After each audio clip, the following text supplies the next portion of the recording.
Alright everybody, so I have a 2013 BMW 328i. It's got the 4-cylinder turbo engine. Had a code reading that came up of a P0597, which is the Thermostat Heater Control Circuit, and I've got 75,000 miles on this car. After doing some research, I decided I'll go ahead and replace the thermostat, which is that piece down there, and see about replacing the water pump. So I found another video where they do everything from underneath and they're up on a lift, but I don't have access to a lift, so I'm going to pull everything off up here first and see if I have space to work on it from up top. The parts that I purchased, this is the thermostat, no-name brand from BMW, although I guess it says BMW Group. About the same price as the Molly Bear brand on eBay. The water pump, $255 on eBay for a Pierberg, which looks like a German-made water pump. Wasn't able to figure out what the dealer sells for about, I think it was like $400. Thermostat was about $65, and of course the blue coolant that BMW recommends, I figured I'd stick with that just to be on the safe side. It was about $25 for 1 gallon. So that's where I'm at. I'll give you a little more information as I'm going.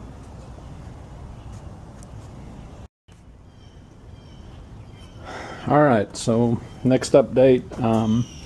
I did jack up the car so that I can see what's going on underneath. Strongly recommend, if you don't have an air impact, to try maybe one of these electric ones. This is one I just bought at Harbor Freight, and it's got it doesn't have a regular chuck, so it has a chuck to use this other type of bit. I want to say it was about $60, so pretty good price. The only thing is, Bauer doesn't give discounts on any of their parts apparently at Harbor Freight, so you don't get the typical 20% off that you might get on anything else. They had a little bit kit for $20. I didn't buy that, but I'll probably go back and buy it because it's got all the different bits that should fit in here. Only reason I say that, I'm not a big impact person, but to remove the cover underneath here, it's like 20 of the little screws, and it's not hard, it's just much easier using that. The only drawback on this impact is there's no adjustment to for the tension, so it's one speed. So I'm not sure if I'll use it putting everything back together, because that's typically when you strip out bolts, if you cross thread them and then try to use that, or you over tighten bolts. So I'm not sure if I'll use that putting them back together. Alright, so I was inspired by a video that apparently was a different model BMW, because on this BMW, that's the water pump right there, you can't get to the two bottom bolts. You can see the top one, but the two bottom ones you can't, and the only way that I can see of getting to those is it looks like I'm going to have to remove the bolts that hold the rack and pinion in, and see if I might be able to shift a little bit here. Obviously, since it's hooked up to the steering column, it won't move there very much, and I don't want to disconnect anything there. But the water pump definitely has to come out from underneath. The thermostat will come out from above. So I'm going to try to remove the rack and pinion, and if that doesn't come off very easily, I may just wait on the water pump and just take care of the thermostat. I will update you with more.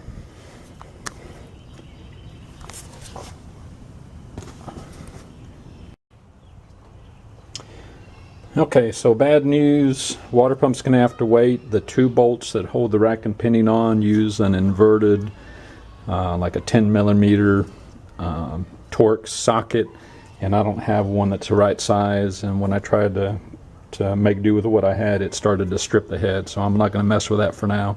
I'm going to focus on the thermostat. So thermostat covers are real easy to take off. You take this little hose out of the way. This little clip right here for the sensor, you just there's a little tab on there to disconnect it.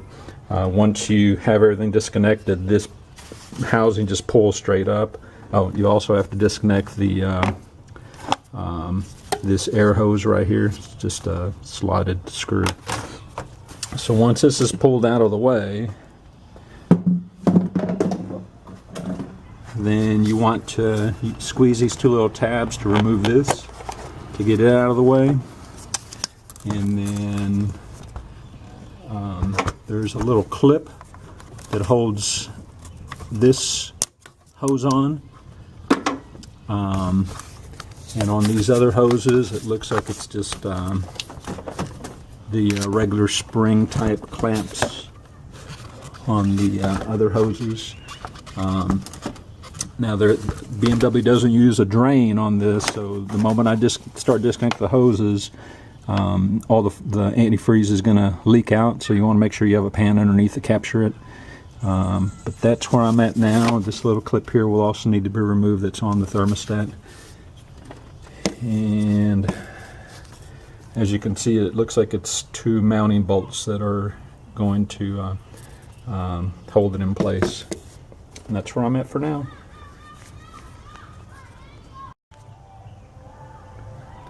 Alright, so I did have to disconnect this clamp to move this piece out of the way, and this little clip holds on there. I just had to push it off with a screwdriver. It just gives me more room to work with. The spring clamp, I just pulled it back out of the way. I'm going to do the same thing with this one here.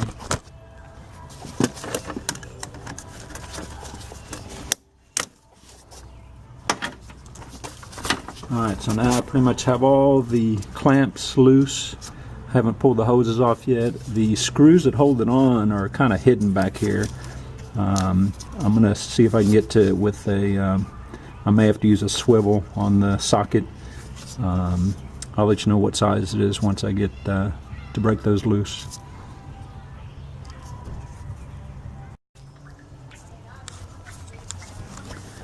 Alright. So I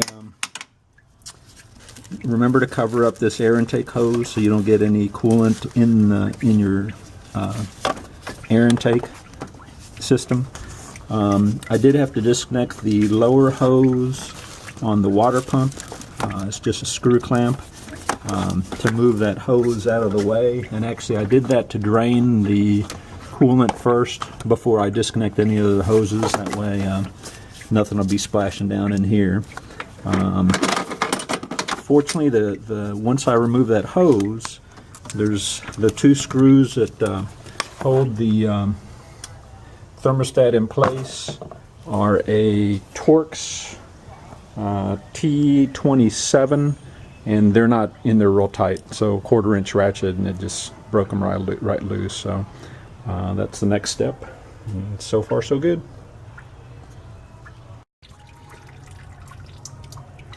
Alright, so the hardest part about disconnecting the hoses was this one here. Even though the clip is out, I had to use a flat bladed scraper to pop it loose with a hammer from behind. I didn't want to break it, but I did it while it was still mounted on there, so I'd have a little more leverage.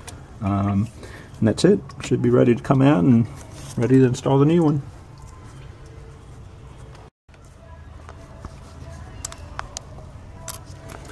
Okay, so it turns out I didn't have to disconnect the bottom hose because you can get to the screws. I just couldn't see them. Since I had it disconnected, it actually did make it easier when I drained everything. I moved the clamp. It used to face up here to where the only way to get to it would be to remove everything up top here. So I changed the direction of the clamp so that if and when I tackle the water pump, I can get that from underneath. and I shouldn't have to remove all this stuff up top. Aside from that, everything is going good.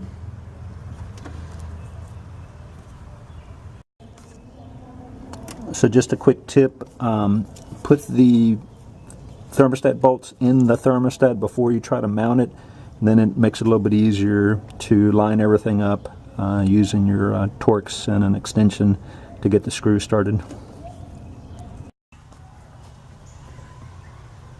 Alright, so everything went back together fairly easy. Now we start the bleeding process. First thing you want to do is break the bleeder, air bleeder loose. It's a little bit tight, so I'd use a scraper to not strip it out. I blew through here to make sure that it was open. It doesn't take much to open that up. You don't have to open it up all the way. I've already put in a gallon of coolant. And we can put the cap back on. Doesn't have to be tight. Alright, so inside the car, whole reason why you have to do this is it's an electric pump. So don't start it up, just turn the ignition on. Alright, so then we want the heater on, actually AC off, heat all the way up. You can have it on the low setting, and you want to hold the gas pedal down all the way to the floor for 12 seconds.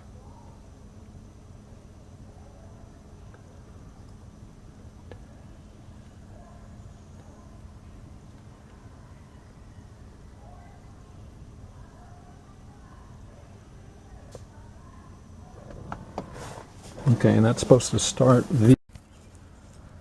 Alright, so once that gas pedal is held down for 12 seconds,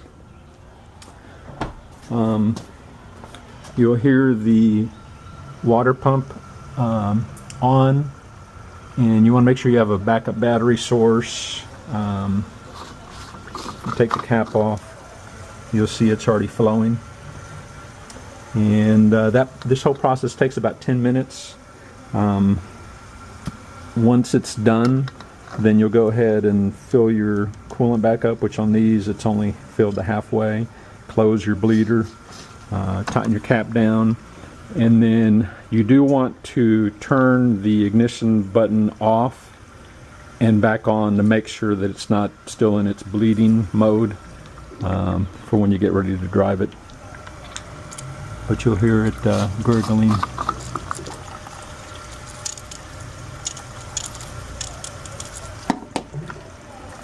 Actually, it's starting to overflow from the bleeder. I'm going to shut it a little bit.